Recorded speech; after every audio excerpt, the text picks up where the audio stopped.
அணுக்கரு பிளப்பு என்ன அப்படின்னா, ஒரு அணுக்கருவை ஒரு கதி மூலமா நியூட்ரான், புரோட்டான், ஆல்பா, பீட்டா இந்த மாதிரி கதிர்கள் மூலமா அதை தாக்கி அது என்ன பண்றோம், பல சிறு அணுக்கருக்களை மாற்ற நிகழ்வு அல்லது அணுக்கரு பிளப்பு வினை.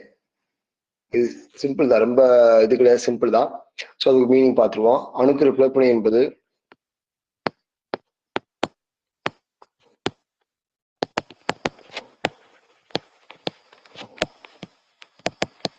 அணுக்கரு பிளப்பு வினை என்பது ஒரு கனமான அணுக்கரு ஒரு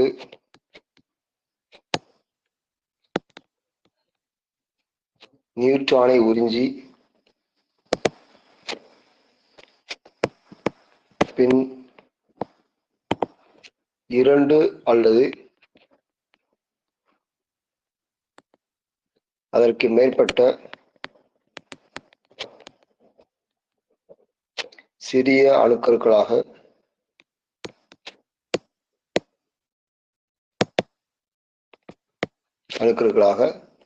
உடைந்து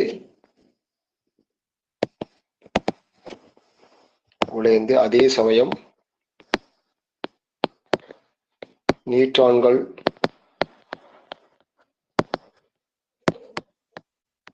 மற்றும் மிக அதிக ஆற்றல் வெளியிடும்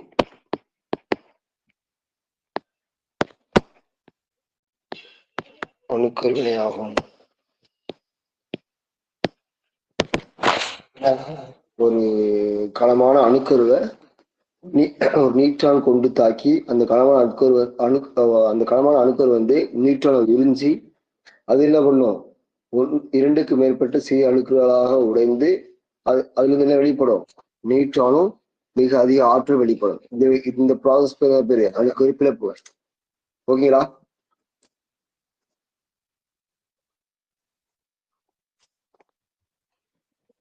இதுதான் பேசிக், அணுக்கரு பிளப்பு இதான் பேசிக். அடுத்து இந்த நிகழ்வு எங்க பயன்படுது அப்படின்னா, மின்சார உற்பத்தி மற்றும் அணு ஆயுதங்களில்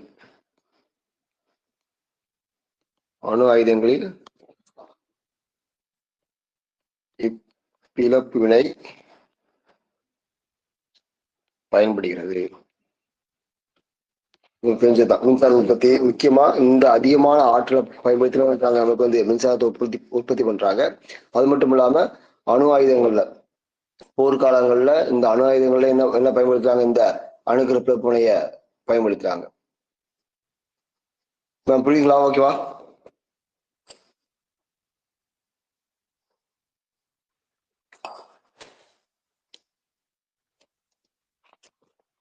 வாய்ஸ் ஓகே தானே? ஒன்றும் இஷ்யூ இல்லை. நெக்ஸ்ட் போயிடலாமா?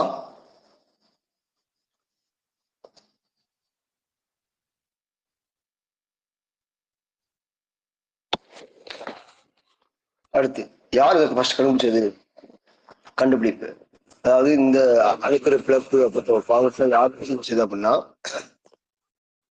அணுக்கரு பிளப்பு நிகழ்வை கண்டுபிடித்தவர் 2 பேர். ஒன்னு யார் அப்படின்னா, அணுக்கரு பிளப்பு நிகழ்வை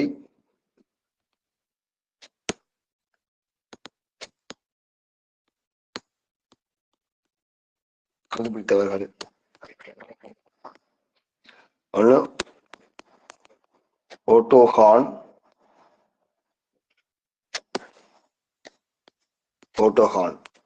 இன்னொருத்தர் ஸ்டார்ட்ஸ்மேன்.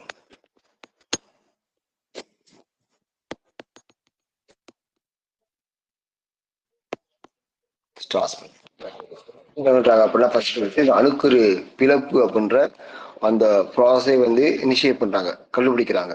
அதாவது ஓட்டோ ஹான் அண்ட் ஸ்டார்ட்ஸ்மேன் 2 பேர் தான். ஓகேங்களா? இந்த கோட்பாட்டை வந்து இந்த அணுக்கரு ஒரு கான்செப்டை யாரு வந்து எக்ஸ்பிளைன் பண்றாங்க அப்படின்னா 2 பேர். அது யார் அப்படின்னா, விரிவுபடுத்தியவர்கள்.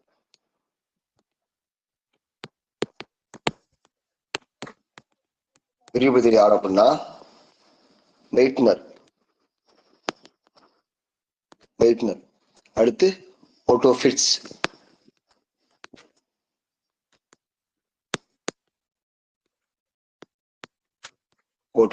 இவங்க என்ன பண்றாங்க அப்படின்னா அந்த அணுக்கரு பிளப்பு வினைய எக்ஸ்பிளைன் பண்றாங்க, விரிவுபடுத்துறாங்க. புரியுதுங்களா?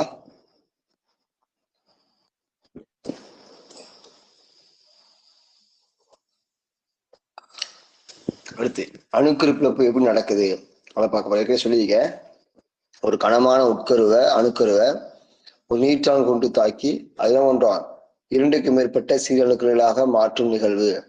அது வந்து என்ன வெளிப்படும்? நியூட்ரான்களும் ஆற்றும் வெளிப்படும். இந்த நிகழ்வுக்கு என்ன பேரு? அணுக்கரு பிளப்பு வினை. ஓகேங்களா? அதை கொஞ்சம் விரிவா பார்க்க போறோம். ஸோ ஓகே, ஒரு கனமான என்ன பண்ணோம்? ஒரு கனமான அணு ஒரு மெதுவான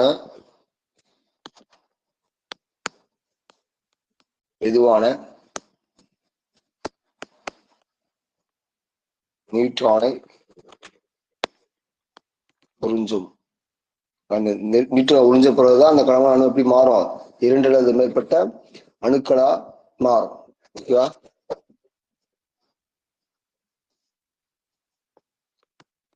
யுரேனியம் 235. ஓகேவா? இது என்னது? நிலையற்ற அணுவாகும். நிலையற்ற அணுனா என்ன செய்யுது வந்து சொல்லுங்க? நிலையற்ற அணுனா அது என்ன பண்ணும்? அதுக்குள்ள இருக்கிற கதிகளை அதுவா வெளியிட்டே இருக்கும்.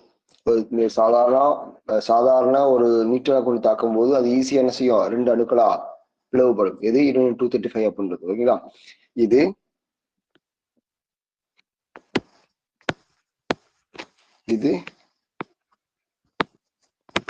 2 சிறிய அணுக்களாக பிளக்கும். அதே சமயம் 2 முதல் 3 நியூட்ரான்கள்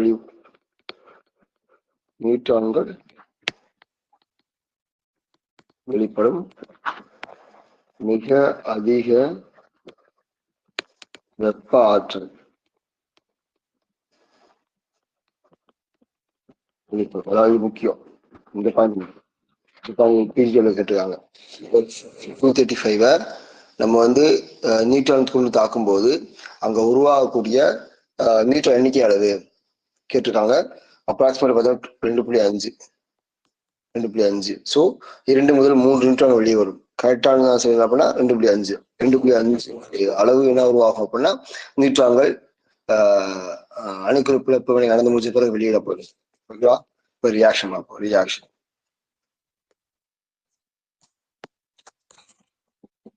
uranium 235 92 neutron gives barium 141 56 plus krypton 92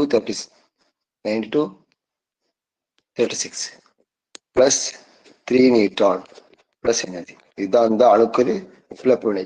இது இந்த நிலையற்ற உறிஞ்சக்கூடிய நியூட்ரான் ரெண்டும் சேர்ந்து இந்த நியூட்ரானால இந்த கனமான அட்கரு இது இந்த யுரேனியம் பிளவுபட்டு எதுவா மாறுது? பேரியமாவும் கிரிப்டாவும் மாறுது. அதோட என்ன சேர்ந்து வெளியே வருது? நியூட்ரான் வந்து ஆற்றல். என்ன ஆற்றல் வெளியப்படும்? வெப்ப ஆற்றல் வெளியப்படும். வெப்ப ஆற்றல். புரியுதுங்களா? எதுவும் டவுட் இருக்கால? நீங்க பார்த்து டவுட் இருக்கா?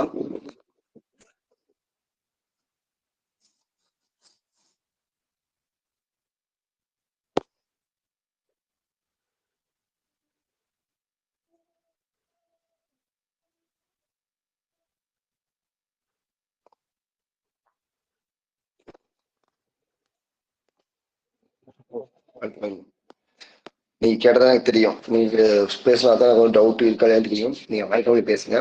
அடுத்து ஆற்றல்.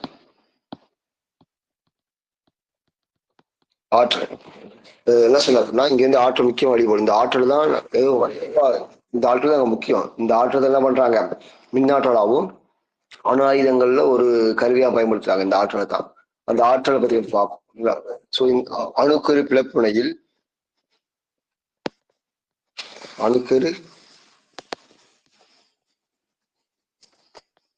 பிளப்பு வினையில் சுமார் 200 மில்லியன் எலக்ட்ரான் வோல்ட் அளவு ஆற்றல்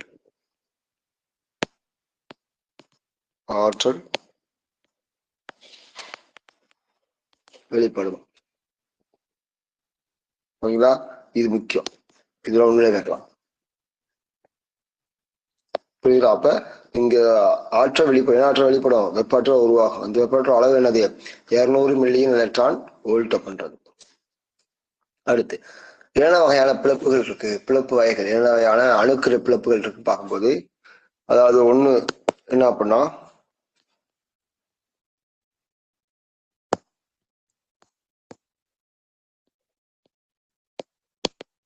அணுக்கரு பிளப்பு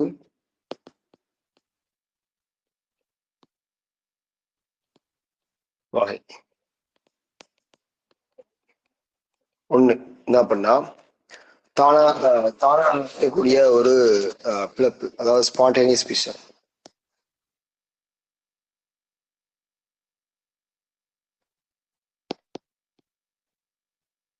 ஸ்பான்டேனியஸ் ஃபிஷன் இதுல தானாக, அதாவது என்ன அப்படின்னா இங்கு பிளப்பு தானாக நடக்கும். அப்ப தானாக பிளப்பு நடக்கக்கூடிய தருணம் பார்க்கல. சரி, யுரேனியம் 238 இது என்ன பண்ணும்? அதாவது இது கூட நம்ம வந்து நியூட்ரானை சேர்க்காமலே அது என்ன பண்ணும் அப்படின்னா கதிர்களை வெளியிட்டே இருக்கும். இப்ப ஒரு அணுக்கரு பிளப்புல வந்து அந்த பிளப்பானது தானாக நடக்குது அப்படின்னா அங்க பயன்படுத்தக்கூடிய எரிபொருள் வினைப்படு பொருள் என்னது? கனமான உட்கரு என்னது? யுரேனியம் 238 ஏற்பட்டது. இரண்டாவது இண்டியூஸ்டு ஃபிஷன். அப்ப என்னது? தூண்டுதல், ஏதாவது ஒரு தூண்டுதலால, அதாவது அதுவாகவே வெளியிடாம ஏதாவது ஒரு தூண்டனால நம்ம அதோட அதுக்கு ஹீட் கொடுத்தாலோ இல்ல அதோட ஏதாவது உட்கரு ஏதாவது கதிர்களை சேர்த்தாலோ என்ன உருவாகும்? அந்த கனமான உட்கரு 2 சீரணுக்கள். இதுக்கு எடுத்துக்காட்டு பார்ப்போம். இதுலனா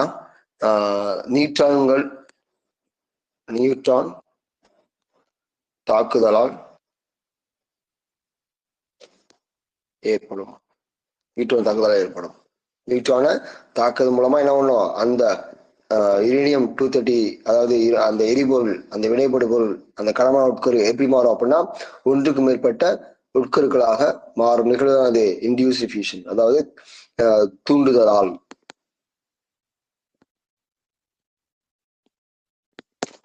நடைபெறக்கூடிய அணுக்கரு பிளப்பு வினை.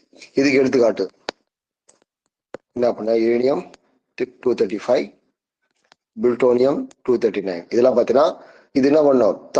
தானாவே கைகளை வெளியிடாது.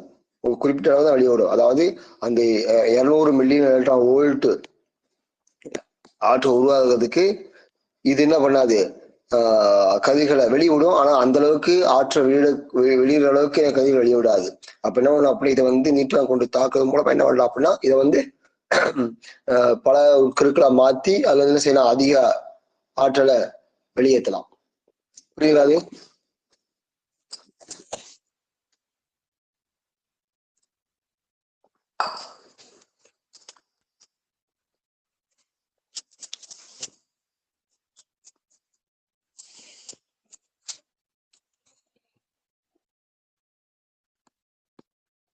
அடுத்து தொடர்வினை.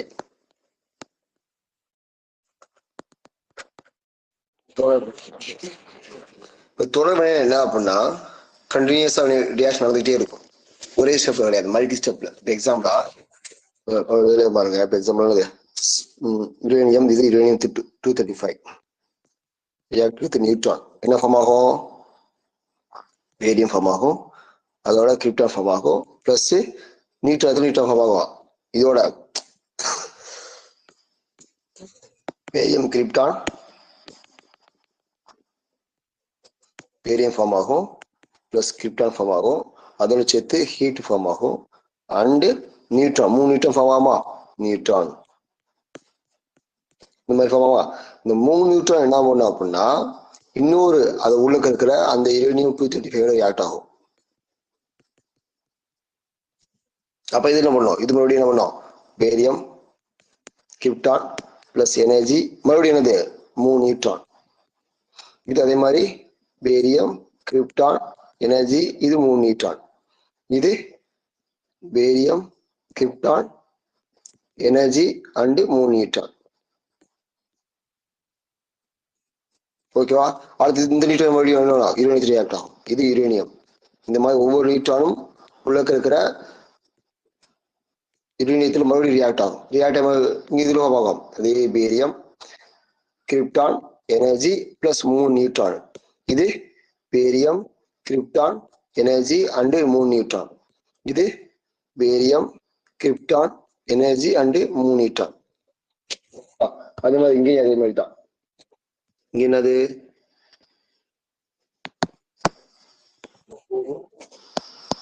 Krypton energy 3 neutron, barium krypton energy 3 neutron, barium krypton energy 3 neutron. இங்கே அதே மாதிரி தான். இங்கேயும் ஒவ்வொரு ஸ்டெப்பும் ஒரு பேரியம் ஃபார்ம் ஆகும், கிரிப்டான் ஃபார்ம் ஆகும், எனர்ஜி ஃபார்ம் ஆகும், 3 நியூட்ரான் ஃபார்ம் ஆகும். இந்த 3 நியூட்ரான்ல இருக்க ஒவ்வொரு நியூட்ரான் மறுபடியும் யுரேனியத்தோட ரியாக்ட் ஆகும். புரியுதுங்களா. அப்ப போக போக என்ன செய்யும், ரியாக்ஷன் பெருசாகிட்டே போகும். இதுக்கான பேரு இந்த கண்டினியூஸ் ரியாக்ஷன், கண்டினியூஸ் ரியாக்ஷன், அதாவது தொடர்வினை பேர். தொடர்வினை ஒரே ஸ்டெப்ல அளந்து முடியாது. உங்க எழுதிக்கம்ல, எழுதிக்க மாதிரி ஒரே ஸ்டெப்ல அளந்து முடியாது. சரிங்களா.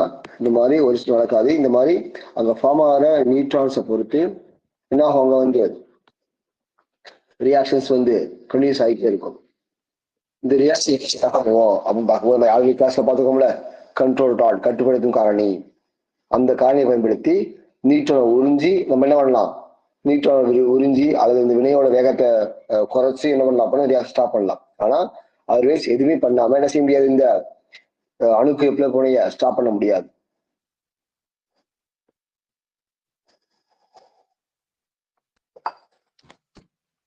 புரியுதுங்களா அது, ஓகேங்களா.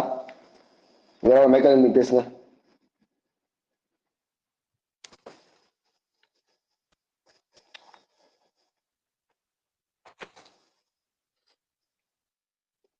இப்ப நான் எழுதிக்க ரியாக்ஷன் உங்களுக்கு புரியுதுங்களா.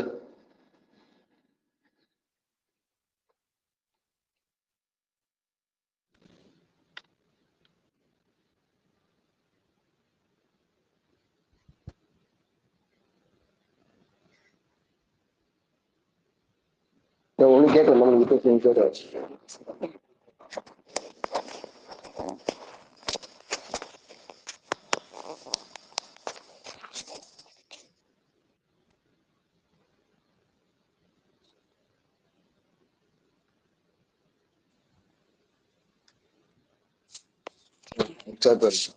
நீங்க ரெஸ்பான்ஸ் பண்ணாதான் எனக்கு வந்து தெரியும் நீங்க கவனிக்கிறீங்களா இல்ல புரியுதான்னு எனக்கு தெரியும். ஓகே, இது தேரி பார்த்துக்குவோம். அதாவது ஒரு அணுக்கரு பிளப்பு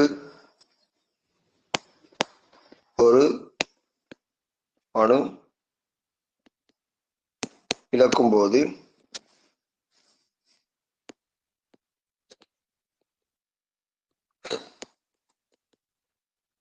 வெளியான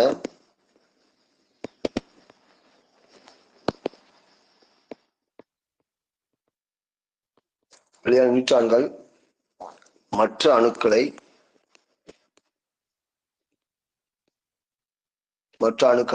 பிளக்கும். புரியுதா. அப்ப ஒரு வினையில ஒரு அணுக்கு உருவான நியூட்ரான் ஆனது அதுல ஒண்ணு மறுபடியும் இணையத்தோட ரியாக்ட் ஆகி மறுபடியும் பிளப்பு வினை நடத்தும். இதான் பாயிண்ட். இது தொடர்ந்து இதனால்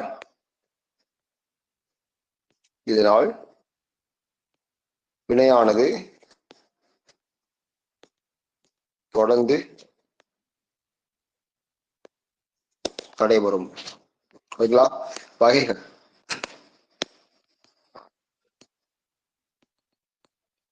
வகைகள். ஃபர்ஸ்ட் அது கண்ட்ரோல்டு செயின் ரியாக்ஷன், கட்டுப்படுத்தப்பட்ட தொடர்வினை.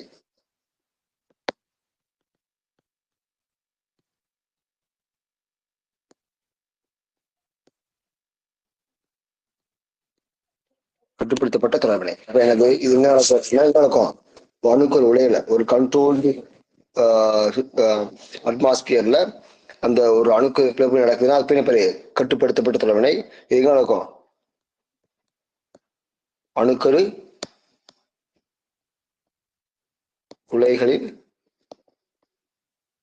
நடைபெறும். இங்க என்ன பண்ணும்? கட்டுப்பாட்டு கம்பிகள் அப்படின்னது சொல்லுங்க. அப்போ கட்டுப்பாட்டு கம்பிகள் என்னது பார்த்துருக்கோம்ல, ஒரு ரியாக்ஷனோட அந்த அணுக்கரு பிளப்புனையோட ஒரு அணுக்கரு வினையோட வேகத்தை கட்டுப்படுத்தவும் அங்க இருக்கிற நியூட்ரான் உறிஞ்ச என்ன பயன்படுத்துவோம்? கட்டுப்படுத்தப்படும் கம்பிகள் பயன்படுத்துவோம். அதானது கட்டுப்பாட்டு கம்பிகள். கட்டுப்பாட்டு கம்பிகள்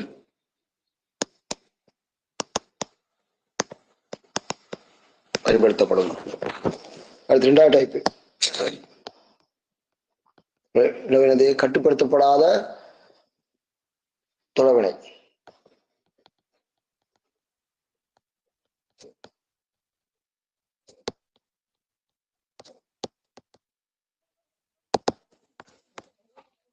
எங்க பயன்படுத்தும் அப்படின்னா அணுகுண்டில் மிகப்பெரிய வெடிப்பு ஏற்படும். அணுகுண்டில் பயன்படும் மிகப்பெரிய வெடிப்பு ஏற்படும்.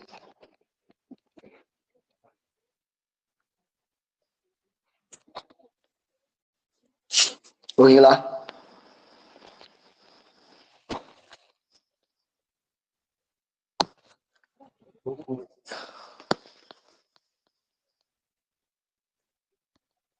என்னென்ன உட்கருக்களை, என்னென்ன அணுக்கருக்களை அணுக்கரு பிளப்பு வினைக்கு எரிபொருளை பயன்படுத்தலாம் பார்க்கும்போது யுரேனியம் 235, யுரேனியம் 233, புளுட்டோனியம் 239. இதெல்லாம் பண்றாங்க அப்படின்னா ஒரு அணுக்கரு பிளப்பினையில வினைப்படு பொருளா களமான அணுக்கருவா அல்லது எரிபொருளா பயன்படுத்துறாங்க. ஓகேலா?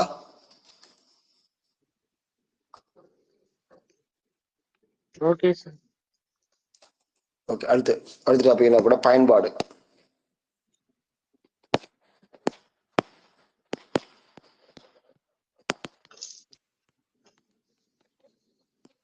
பயன்பாடு ஃபர்ஸ்ட் பாயிண்ட் என்ன பாயிண்ட் அப்படின்னா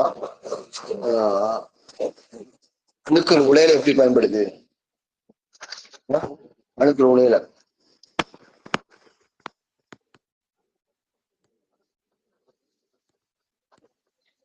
அணுக்கள் பிளப்பால் உருவாகும்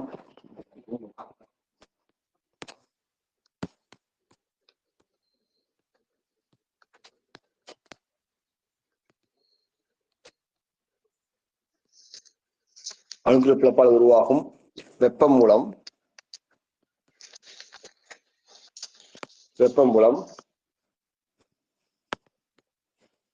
நீர் ஆவியாக்கப்படுகிறது.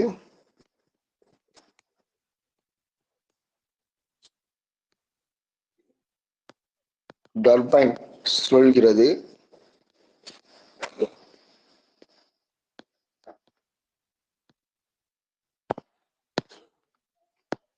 மின்சாரம் உற்பத்தி செய்யப்படுகிறது.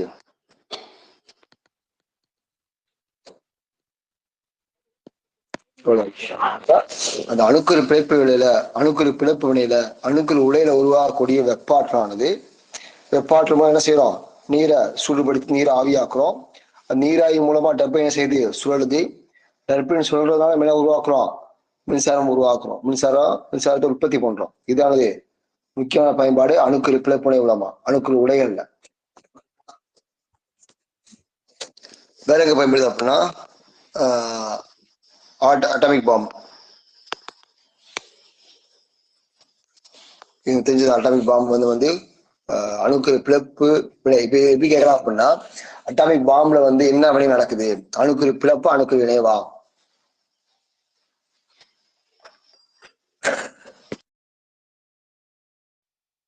அடுத்து அணுக்கரு உலையில என்ன மாதிரி நடக்குது, அணுக்கரு பிளப்பா அணுக்கரு இணைவா, அந்த மாதிரி கேட்கலாம். இது அங்க முக்கியமான பாயிண்ட்.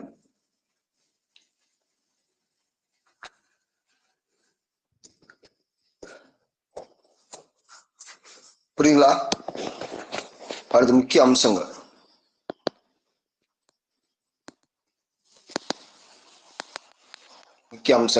என்ன அப்படின்னா, இது பாயிண்ட் அந்த பாயிண்ட் இம்பார்ட்டன்ட் பாயிண்ட் பார்க்க போறோம். அது கனமான அணுக்கள்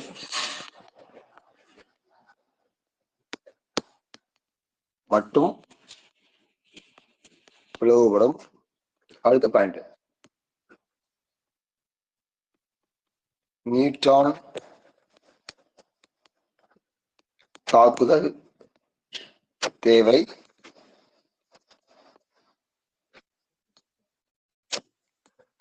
மூணு, மிக அதிக ஆற்றல் வெளியாகும் தொடர் வினை ஏற்படும் புதிய நியூட்ரான்கள் உருவாகும். பாயிண்ட் பார்த்தோம். இந்த பாயிண்ட்ல பார்த்தோமா? எதுவும் ஐடியா இருக்கா, ஞாபகம் இருக்கா? இப்ப கிளாஸ் இந்த 5 பாயிண்ட் பார்த்துருப்போம்.